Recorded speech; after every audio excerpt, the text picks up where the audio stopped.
다 같이 사도신경으로 신앙 고백합니다.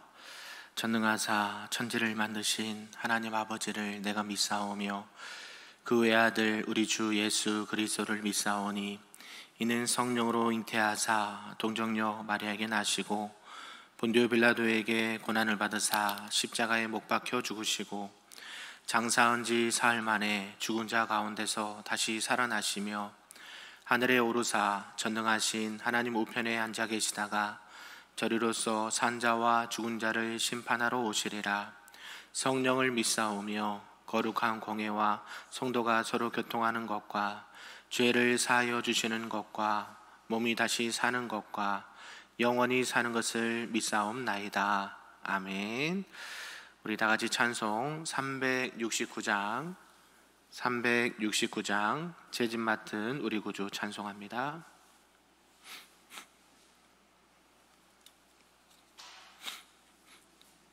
찬양합니다. 죄짐 맡은 우리 구주 어찌 좋은 친구인지 걱정 근심 무거운 짐 우리 주께 맡기세. 주께 고함 없는 고로 복을 받지 못하네. 사람들이 어찌하여 아랠 줄을 모를까. 시험 걱정 모든 괴로움 없는 사람 누군가. 부질없이 낙심 말고 기도드려 아뢰세. 이런 진실하신 친구 찾아볼 수 있을까.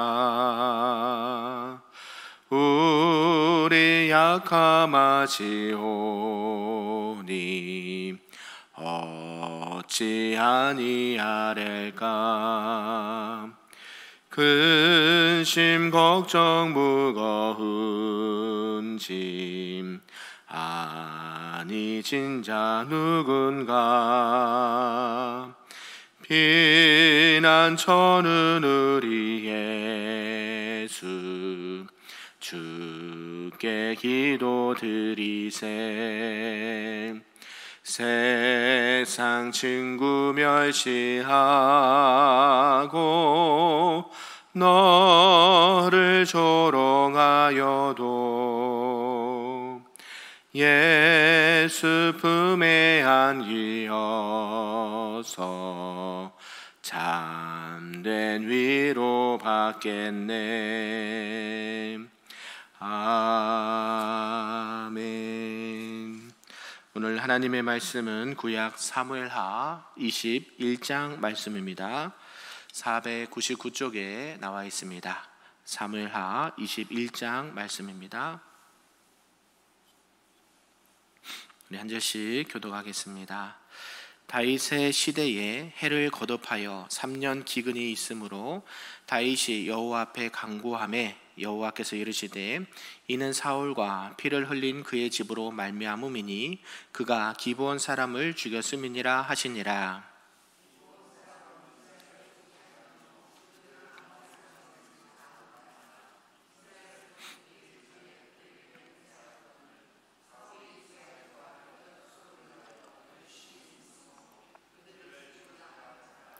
이에 왕이 기브온 사람을 불러 그들에게 물으니라. 다윗이 그들에게 묻되 내가 너희를 위하여 어떻게 하랴? 내가 어떻게 속죄하여야 너희가 여호와의 기업을 위하여 복을 빌겠느냐 하니 기브온 사람이 그에게 대답하되 사울과 그의 집과 우리 사이의 문제는 흥금에 있지 아니하오며 이스라엘 가운데에서 사람을 죽이는 문제도 우리에게 있지 아니하니이다 하니라. 왕이 이르되 너희가 말하는 대로 시행하리라.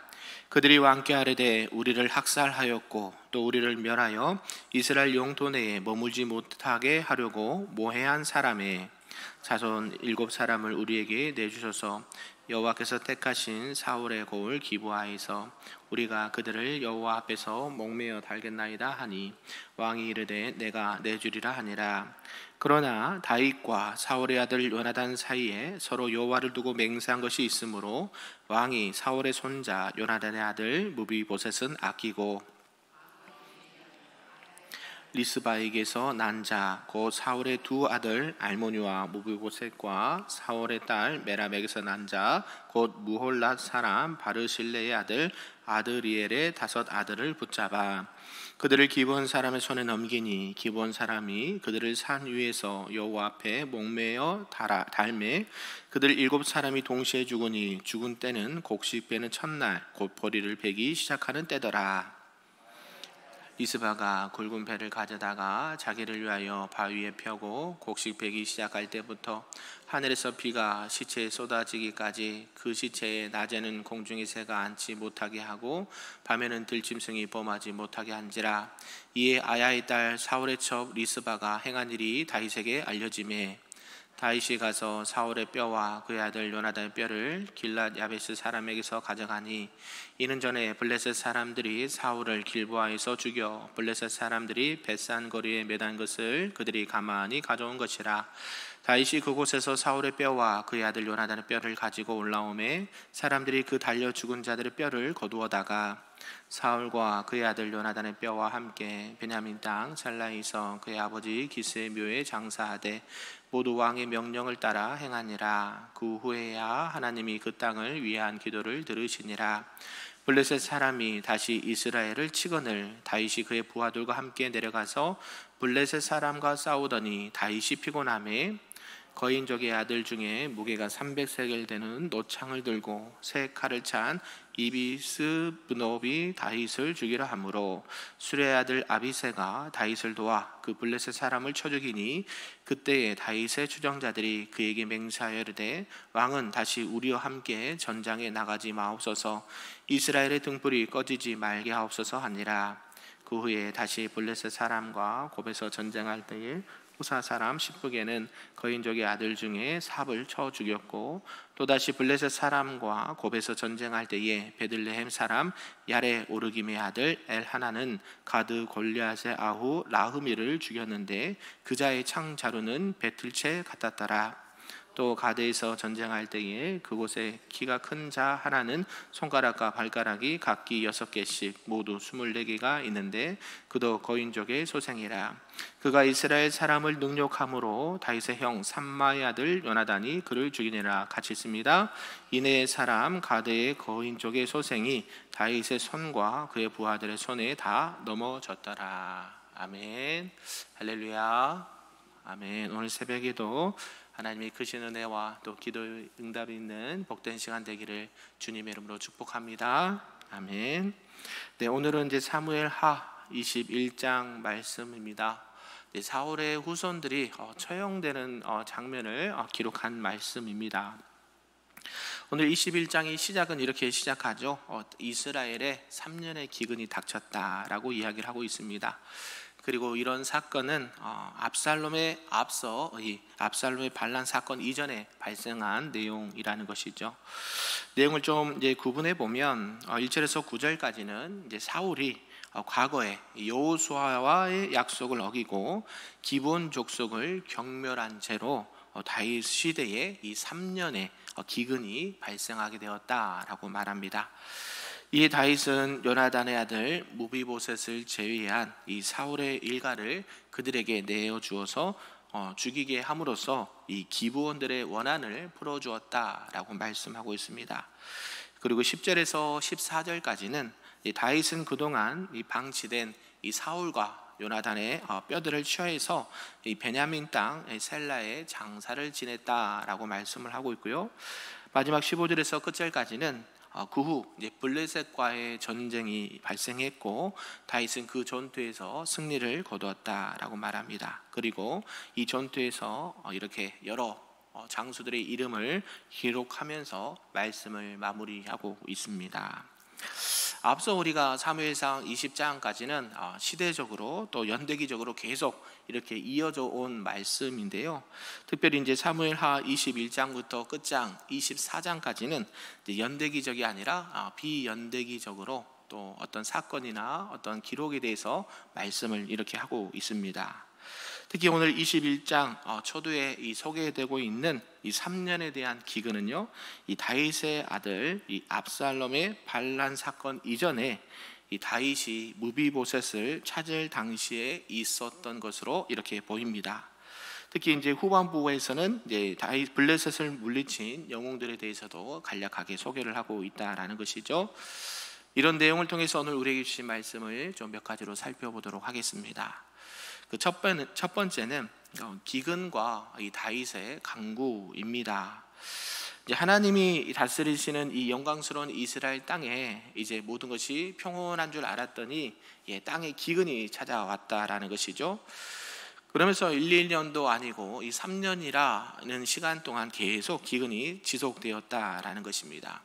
우리가 한 해만 흉년이 들거나 기근이 들어도 그 내년에 먹을 것을 걱정하는 게 기본 보통 그런 생각인데 3년이나 이렇게 기근이 들었으니까 온 나라가 먹을 것이 없어서 또 힘들어하는 상황이었다라는 것이죠.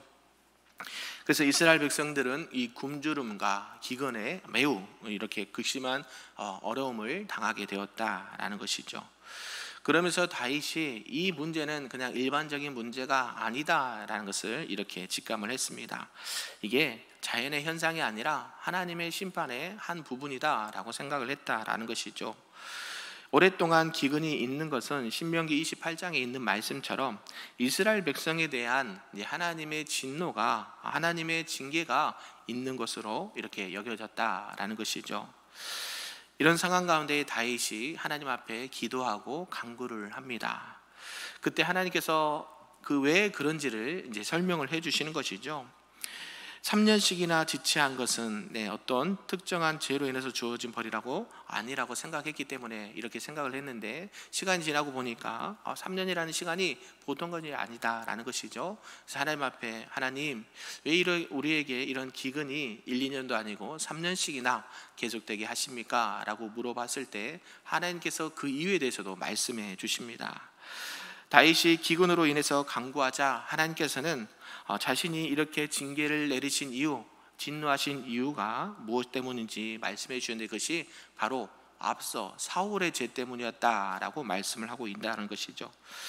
전에 사울 왕이 살았을 때에 이스라엘의 영광을 이렇게 구실 삼아서 기브온 사람들을 많이 죽였다라는 것이죠. 그리고 그 백성을 근절시키려고 했다라는 것입니다.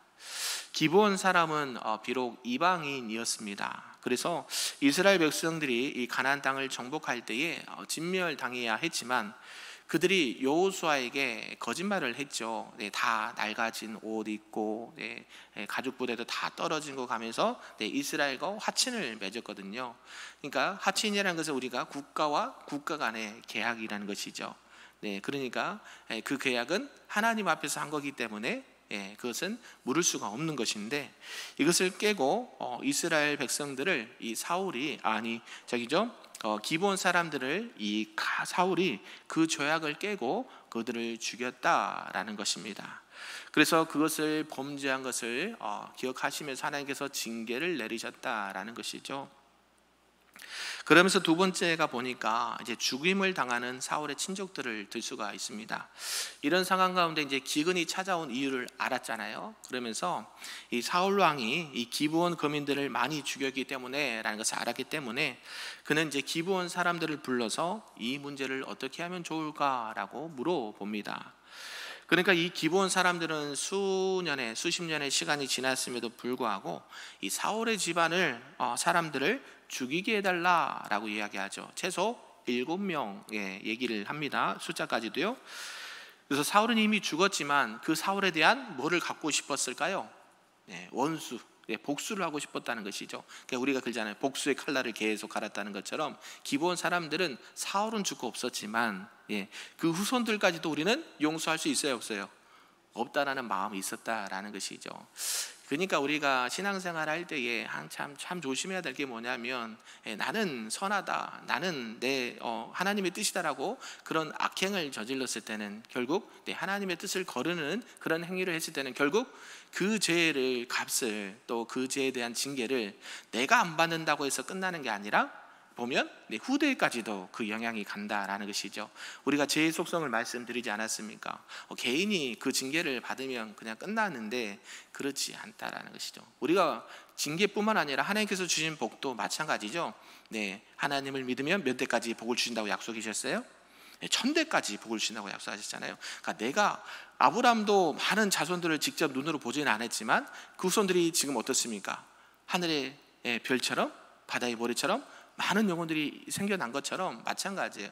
내 때의 그 축복과 그 징계가 오지 않았다라고 해서 우리가 안주할 수는 없다라는 것이죠. 그러니까 우리가 항상 나만 잘하면 돼, 나만 평안하면 돼, 그렇게 생각하지 마시고 결국 나의 행동과 나의 행위가 또 나의 신앙적인 그 어떤 모든 것들이 하나님께서는 보고 계신다. 특별히 하나님 말씀 가운데 근거한 것들을 행해야 되는데 그렇지 않을 때는, 하나님의 뜻을 거스릴 때는 내가 징계를 받거나 혹여나 다음 세대까지도 그 징계가 이어질 수 있다라는 사실을 기억하면서 우리가 늘 하나님 편에서 하나님의 선한 일을 행할 수 있는 저와 여러분 되기를 간절히 소망합니다. 그래서 이 기브온 사람들이 이 사울이나 그의 가족에 대해서 악의를 버리지 않았고 대를 이어서 그 원한을 품고 있었다라는 것이죠. 그러니까 너희 아버지는, 너희 선조는 누구 때문에 죽었다? 사울 때문에 죽었다. 이거를 절대 잊지 말아라. 그랬다는 것이죠. 그러니까 그때를 지나서 대를 이어서도 원한도 이어질 수 있구나라고 하는 것을 알 수가 있습니다. 그래서 기브온 사람들의 이제 요구를 들은 다윗이 이제 요나단의 아들 무비보셋은 빼고 사울의 자손 7을 내어주고 기브온 사람들로 하여금 이렇게 죽이도록 했다라는 것이죠. 우리가 알듯이 무비보셋을 아낀 것은 누구하고 또 약속했을까요? 다윗이 요나단과 하나님의 이름으로, 여호와 이름으로 맹세를 한 게 있잖아요. 그래서 너와 너희 후손 내가 알아서 책임져 줄게, 이렇기 때문에 무비보셋은 챙겨주고 또 이렇게 다른 자손들을, 사울의 자손들을 이 산에서 목매다 달아 죽였다라고 성경을 말합니다. 그리고 본문에서 보면 여호와 앞에 목매어 죽였다라고 얘기하죠. 사람들 앞에서가 아니라 하나님의 언약과 하나님의 징계로서 이 일들을 행한다라는 것을 알 수가 있습니다. 결국 이 사울의 집안에 대한 이 기브온 사람의 보복은 하나님의 공의로운 심판의 성격을 띠고 있다라는 것이죠. 우리가 그런 것들을 꼭 기억하셨으면 좋겠습니다. 그러면서 이제 사울의 첩 아야의 딸 리스바는 이 사울에게서 2 아들을 낳았고 그 2 아들은 이 노년에 그에게 큰 위로가 되었는데 이 생계를 공급해 주는 자들이었습니다. 근데 그런 자녀들이 그들이 죽게 되었다라는 것이죠. 그러니까 그 어머니는 또 어땠을까요? 슬펐겠죠. 아무 갑자기 생각도 없던 그런 날벼락 같은 소식이 들렸을 때는 기억도 못하는 그런 사건을 가지고 아들들이 죽게 된다고 하니 얼마나 기가 찰 노릇입니까? 이 2 아들의 죽음과 함께 이 사울의 집안에 임한 이 재난으로 인해서 슬퍼하고 그 시체를 지켜서 낮에는 공중의 새가 앉지 못하게 하고 밤에는 이 들짐승까지도 가까이 오지 못하게 했다라는 것을 말하고 있습니다. 그러면서 이 리스바가 행한 일을 듣게 되었죠, 다윗이. 그래서 마음에 감동을 받아서 이 사울과 그동안 방치했던 요나단의 뼈를 가져다가 길라 사람들에서 취해서 이 목매어 달린 자들의 뼈와 함께 이 사울의 아버지 기스의 묘에 함께 이렇게 매장을 했다라는 것을 말하고 있습니다. 그러면서 마지막 3번째는 이 다윗의 영맹스러운 부하들을 말씀하고 있는데요. 이제 하나님의 사람이라고 해서 우리가 삶의 모든 가정들이 순탄하지만은 않습니다. 때로는 피곤도 하고 지치기도 하고 또 좌절도 하고 쓰러지기도 합니다. 그런데 이것은 순간적이고 일시적인 것이다라는 것입니다. 결국 우리를 돕는 자는 하나님이시기 때문에 비록 피곤하고 어려움이 있다 하더라도 우리는 일어설 수 있는 힘이 있다라는 것이죠. 다윗은 이제 블레셋과도 여러 전쟁을 치릅니다. 그러면서 이제 점점 다윗은 나이가 들고 노쇠하여서 이제 전쟁에 나가기에는 점점 어려워지는 상황에도 불구하고 전장에 나갑니다. 그러니까 이 다윗의 용사들이 장군이시여, 다윗 왕이시여, 이제 나오지 마십시오. 저들이 바라는 것은 당신의 목 아니겠습니까? 그러니까 이스라엘에 위해서도 전체를 위해서도 나오지 마시고 우리가 알아서 나가서 싸울 테니까 그냥 계십시오라고 말하는 것을 보게 된다라는 것이죠. 결국 이렇게 아비새 등 이렇게 다윗의 용사들은 다윗을 끝까지 지키고 또 이스라엘을 위해서 자신의 목숨을 아끼지 아니하고 충성스럽게 그 일들을 감당한 것을 보게 됐습니다. 그러면서 블레셋과의 전쟁에서 이 다윗을 죽이려 한 적장을 죽이는 그런 용맹스러움을 함께 보였다라는 것이죠. 오늘 또 특별히 이 말씀을 좀 정리를 하면, 오늘 말씀을 통해서 이 사울의 범죄로 인해서 이스라엘 백성에게 3년의 기근이 들었고 또 그 기근을 해결하는 방법으로서 하나님께서 방법을 알려주셨습니다. 그러면서 기본 사람들의 원한을 풀어주고 또 하나님과의 그런 관계가 다시 회복되는 것을 보게 되었고요. 또 노년의 때에 전쟁하기도 힘든 그 상황에서도 하나님께서는 다윗과 이스라엘 백성들을 사랑하셔서 블레셋과의 전투에서 승리하게 하셨다라는 것을 말씀하고 있습니다. 저와 여러분도 오늘도 살아가실 때에 하나님 앞에서 또 사람들 앞에서 원망, 살릴 하지 마시고 또 하나님이 기뻐하시는 일들 많이 행하시길 바랍니다. 그것이 나만 그런 게 영향이 가는 게 아니라 결국 후대까지도 영향이 간다라는 것이 동일한 하나님의 말씀인 줄로 믿습니다. 그래서 우리가 늘 하나님을 생각할 때, 말씀을 생각할 때에는 항상 현재를 생각하시길 바랍니다. 우리가 과거에도 계셨고 현재에도 계시고 미래에도 계신 하나님, 나는 스스로 있는 자다 하나님께서 말씀하셨던 것처럼 늘 우리는 하나님 안에서, 하나님 앞에서 코람데오의 신앙과 삶으로 하나님 보시기에 아름답고 또 많은 영혼들에게 그리스도의 향기를 바라시는 우리 금빛교회 모든 성도님들 되시기를 주님의 이름으로 축복합니다. 아멘. 기도하겠습니다. 사랑과 은혜가 충만하신 하나님 아버지, 감사합니다. 오늘 말씀을 통해서 과거에 사울의 범죄로 인해서 이스라엘의 3년의 기근이 찾아왔고 또 그 문제를 해결하는 하나님의 징계를 보게 되었습니다. 죄에 따른 징계는 결국 그 죄의 대가를 치르게 되는 것을 보게 됩니다. 하나님, 우리가 늘 하나님 안에 있다고 하면서 혹시나 내 생각대로, 내 계획대로, 내 마음대로 일을 행하고 있지는 않습니까? 항상 주님 안에 서서, 주님 편에 서서 모든 것을 달아볼 수 있는 하나님의 사람들이 될 수 있도록 인도하여 주시고, 하나님께서 주신 복과 은혜가 또 나뿐만 아니라 후대들에게까지 또 선한 영향력을 끼칠 수 있는 또 믿음의 선진들로서 살아갈 수 있도록, 부모로서 살아갈 수 있도록 축복하여 주시옵소서. 특별히 어려움에 당한 성도들이 있습니까? 또 육신의 연약한 가운데 있는 성도들이 있습니까? 다윗을 지켜주시고 이스라엘 공동체를 지켜주셨던 그 하나님의 은혜가 우리 성도들의 가정과 삶 가운데도 그대로 이루어지게 하시고 날마다 하나님 안에서 평강을 누릴 수 있도록 축복하여 주시옵소서. 감사드리며 예수님의 이름으로 기도하옵나이다. 아멘. 하늘에 계신 우리 아버지여, 이름이 거룩히 여김을 받으시오며 나라가 임하시오며 뜻이 하늘에서 이루어진 것 같이 땅에서도 이루어지리다. 오늘 우리에게 일용할 양식을 주시옵고 우리가 우리에게 죄 진 자를 사하여 준 것 같이 우리 죄를 사하여 주시옵고 우리를 시험에 들게 하지 마시옵고 다만 악에서 구하시옵소서. 나라와 권세와 영광이 아버지께 영원히 있사옵나이다. 아멘.